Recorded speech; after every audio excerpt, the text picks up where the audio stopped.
DC ಕಚೇರಿ ಮುಂದಿನ ಖಾಲಿ ಜಾಗದ ವಿಚಾರಕ್ಕೆ ಜಟಾಪಟಿ ಶುರುವಾಗಿದೆ. ರಂಜಾನ್ ಹಿನ್ನೆಲೆ 4 ದಿನ ಮುಂಚೆಯೇ ನಿರ್ಬಂಧ. ಡಿಸಿ ಕಚೇರಿ ಮುಂದಿನ ಖಾಲಿ ಜಾಗದ ವಿಚಾರಕ್ಕೆ ಜಟಾಪಟಿ. ರಂಜಾನ್ ಹಿನ್ನೆಲೆ 4 ದಿನ ಮುಂಚೆಯೇ ನಿರ್ಬಂಧವನ್ನ ಹೇರಿದ್ದಾರಂತೆ. ವಾಹನ ಓಡಾಟಕ್ಕೆ ಜಿಲ್ಲಾಡಳಿತ ಪೊಲೀಸ್ ಇಲಾಖೆ ನಿಷೇಧವನ್ನ ಹೇರಿದೆ. ಜಿಲ್ಲಾಡಳಿತ ನಿರ್ಧಾರಕ್ಕೆ ಹಿಂದೂಪರ ಸಂಘಟನೆಗಳ ಆಕ್ಷೇಪ. 4 ದಿನದ ಮುಂಚೆ ಏಕೆ ಬ್ಯಾರಿಕೇಡ್ ಹಾಕಿದ್ದೀರಾ?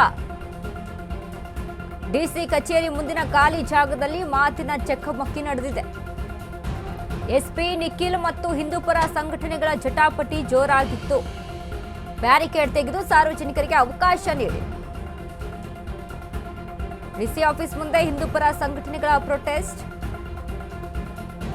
ಜಿಲ್ಲಾಧಿಕಾರಿ ಕಚೇರಿ ಬಳಿ ಬಿಗಿ ಪೊಲೀಸ್ ಬಂದೋಬಸ್ತ್. ಇನ್ನು ರಂಜಾನ್ಗೆ 4 ದಿನ ಬಾಕಿ. ಈಗಲೇ ಬ್ಯಾರಿಕೇಡ್ ಹಾಕಿ ರಸ್ತೆನ ಬಂದ್ ಮಾಡಿಬಿಟ್ಟಿದ್ದಾರೆ. ಯಾವ ಕಾರಣಕ್ಕೆ ಹಿಂದೂಪರ ಸಂಘಟನೆಗಳು ಪ್ರಶ್ನೆಯನ್ನ ಮಾಡ್ತಾ ಇದ್ದಾವೆ. ಇನ್ನು 4 ದಿನ ಇದೆ ರಂಜಾನ್ ಹಬ್ಬ. ಈಗಲೇ ಯಾಕೆ ನೀವು ರಸ್ತೆಯನ್ನ ಬಂದ್ ಮಾಡಿಬಿಟ್ಟಿದ್ದೀರಾ? ಸಾರ್ವಜನಿಕರ ಓಡಾಟಕ್ಕೆ ಅದು ತೊಂದರೆ ಆಗುತ್ತೆ. ಬ್ಯಾರಿಕೇಡ್ಗಳನ್ನ ತೆಗೆದುಹಾಕಿ ಪ್ರೊಟೆಸ್ಟ್ ಅನ್ನ ಮಾಡ್ತಾ ಇದ್ದಾರೆ.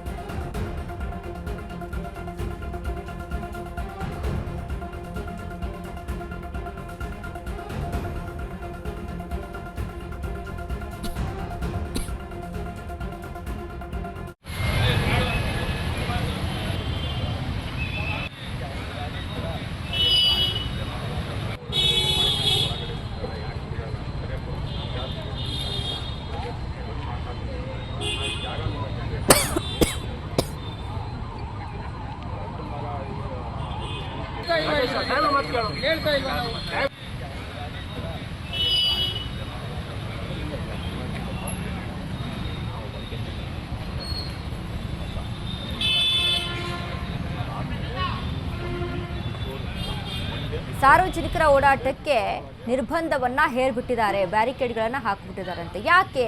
ಯಾವ ಕಾರಣಕ್ಕೆ? ಎಲ್ಲ ಸಮಾರಂಭಗಳಲ್ಲೂ ನೀವು ಇದೇ ರೀತಿಯಾದಂಥ ಆ್ಯಕ್ಷನ್ಸ್ಗಳನ್ನ ತೆಗೆದುಕೊಳ್ತೀರಾ? ಹಾಗಾದರೆ ಇಲ್ಲಿ ಹಿಂದೂ ಮುಸ್ಲಿಂ ಅಂತ ಮಾತನಾಡೋದು ಬೇಡ. ಯಾವುದೇ ರೀತಿಯಾದಂಥ ಹಬ್ಬ ಹರಿದಿನಗಳಿದ್ರೆ ಅಥವಾ ಯಾವುದೇ ರೀತಿಯಾದಂಥ ಬೇರೆ ಆಚರಣೆಗಳಿದ್ರೆ ಅಂಥ ಸಂದರ್ಭದಲ್ಲಿ ಇದೇ ರೀತಿಯಾದಂಥ ಆ್ಯಕ್ಷನ್ಸ್ಗಳನ್ನ ತೆಗೆದುಕೊಳ್ತೀರಾ ಅಂತ ಹಿಂದೂಪರ ಸಂಘಟನೆಗಳು ಪ್ರೊಟೆಸ್ಟನ್ನು ಮಾಡ್ತಾ ಇದ್ದಾರೆ. 4 ದಿನ ಮುಂಚೆ ನೀವು ಹಾಕಿಬಿಟ್ರೆ ಸಾರ್ವಜನಿಕರ ಓಡಾಟಕ್ಕೆ ತೊಂದರೆ ಆಗುತ್ತೆ.